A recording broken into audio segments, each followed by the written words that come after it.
The Gospel of John, chapter 7. Heterosexuality in a man is an oxymoron. XY. Why what? Why woman? Why woman?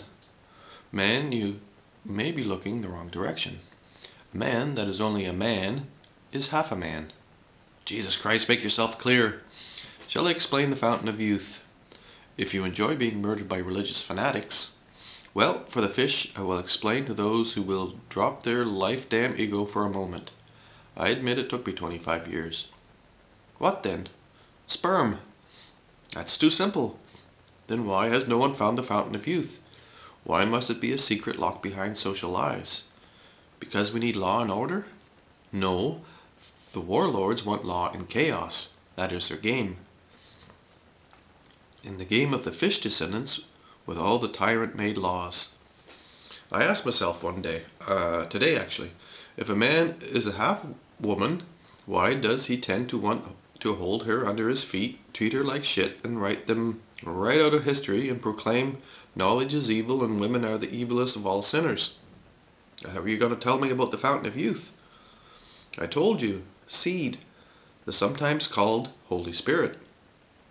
The fountain is a cock?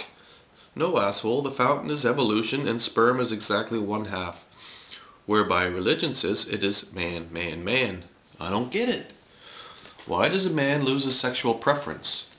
Because he is evil and the devil wants him to put a dirty penis in his mouth? Your words are unkind as usual, I will tell you. The fountain of youth.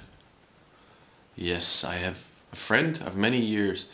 I didn't really notice exactly when my instinctive desires wanted to get to his sperm. You want to suck a friend's cock? Evolution wants it. I don't argue. But I've seen the picture. Hell, if a man with a woman thinks he can get his sperm in the mouth of a man, he might. His wife is cold and don't want it. So that makes sense. His wife don't want it, so he shoots it off where he can. Now you're getting it. But did you understand that the woman knows this instinctively? She wants sperm from a second man. That is not true. Not only true, much more brilliant than all religions together. It's adultery. There is no such thing. Evolution despises religion. It is the work of forces of evil at work trying to make everyone have Jacob's sperm. What? XY. Why? Know the woman in you, and you will not hate women for being part of evolution. A man by nature will shoot his sperm anywhere he can. A woman wants, instinct tells her to want, at least 2 men. So that, can you guess? Does it have something to do with those gene things we talked about? Evolution is no fool. Do not fight it. See it, and know that your fears have been perverted by the synagogue. And know also the person of Jesus matters not. What matters is what he was. And what he was a true bastard, an honest creature of the earth who was not directed by the laws and logic of Moses, the inbred Egyptian overlord of war. And remember, we are animals. Jesus didn't understand as much as we do now. He simply knew a lie against life. He was a pagan, a bohemian. And the God of Abraham, he knew, was a story, because he could see what was real. Had I not grown up in a church, I would not understand how very real the chains are. The mind is a wonderful thing. It may be something much grander when we simply let go of the chains. God is not the guy who sees you masturbating. It is you that sees you masturbating. And as I have just recently come to accept, it is more real without the symbols of pornography. It ain't that pornography is a sin. The sin is removing oneself from what is. We put television in our house and we are no longer in the house. We have become part of the priestly war machine. The same with instinct. I observe my mad obsession with finding hot babes doing things with men with penises. And it is simply a silly place to look for it because they don't know me. They might not even like me. But it's their job. And Sylvia Saint is an angel. However, until she's in bed with me or anywhere else, I am wasting my headspace thinking of her or Nikki. Admittedly, I'm going to miss them. But now that most of my chains have fallen away, and for those who want to try leaving the church, it is anything but easy. You will be damned. It's a lie. They want you to stay in their club, giving servitude and money. And something very real is, if you kill the God of Moses, very strange things will happen. Take it slowly, and most of all, don't hold up the walls that are being torn down to expose you. You will feel naked and alone. Your heart may race. Relax and commune with anything. Even plants are alive and aware that you are there.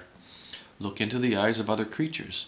Obviously, you will not understand a fly, but you can see it and hear it. You can wave your arms at it and tell it to get out. You can go out of the house and sit on a beach and watch a child play and start to wonder. If all around me did not matter except the life that I am a part of, what is going on in that child's mind? Jesus did not love children because he was good. He loved them because he was not restricted by the language that had been plundered by the priests. Life is not evil. It is hard. It attempts to be. And not all of it is a Sunday school picnic. But the child doesn't know that yet. His or her fears are more real. Don't grab the child like a toy thing you bought in an auction. Well, the Jewish authorities wanted to kill Jesus. Verse 4. No one hides. End quote. That's enough. Don't hide. Your dirty desires are just that. And there is nothing wrong with dirt. There is nothing wrong with not taking a shower every day. All you need to know is that alone is an illusion, a disease of our culture. He said, she said. Instinct is real. And not only is it real, it makes us all basically the same. So shame is one adds a little shame to the system. Of course, the rulers have to say, I am leading you astray. My words are a declaration of war against war. And if you have read and understood, it is not that the plunder royalty is taking away our freedom, they are taking away life. And collectively, all the creatures on the planet do have the majority rule. They just don't have anyone to listen. And I mean it in no jest. I think Jesus was directly affected by all the fish. And most of the Old New Testament is mind manipulation. Maybe God is real. Maybe God is really real and I'm going to go to hell when I die. No. Life is real, as silly as it seems, and it does try to commune with us, be part of us and get us back on its side like we used to be not so long ago, when we hadn't forgotten that we were animals with many other animals on one planet. You don't have to believe me, just go out and look. Don't put names on the things you see. Names are locked to symbols and do cloud your vision. Let go of your ego and start training your instinct. Or better said, listen to her. She is there in everything. And when you finally let go and feel like you are being pulled back into something, you are being pulled. Life wants you in it. Heaven, the kingdom of life, is rough sometimes. And sometimes it's hard to imagine how perfectly real it is. And that after only 13.7 billion years of hardcore evolution to push us up out of the domain of the fish, one, to use what there was there, but more importantly, because the survival of a planet's life is greatly increased when there are many different things. And if there is enough time without disaster, one of us, the human apes, will grow a brain, never mind reason. One thing leads to another, always.